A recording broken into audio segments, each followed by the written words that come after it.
ஒரு கேர்ள் எழுந்துச்சு வந்தாங்க. வந்து அந்த குழந்தைகிட்ட கேட்டாங்க, நான் பறவையாக இருக்க வேண்டுமா பட்டமாக இருக்க வேண்டுமா அப்படின்னு கேட்டாங்க. பயங்கர applause. You know the difference? Need I be a bird or a kite? நான் பறவையாக இருக்க வேண்டுமா பட்டமாக இருக்க வேண்டுமா?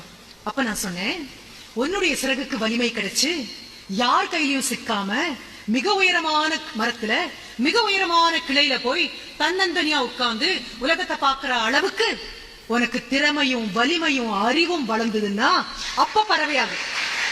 அது வரைக்கும் பட்டமாக இருக்கு. அது வரைக்கும் பட்டமாக இருக்கு.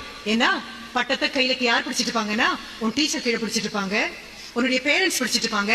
They are not controlling the kite, they are guiding the kite. கீழே இருக்கிறத பிடிச்சிட்டு இருக்காங்க.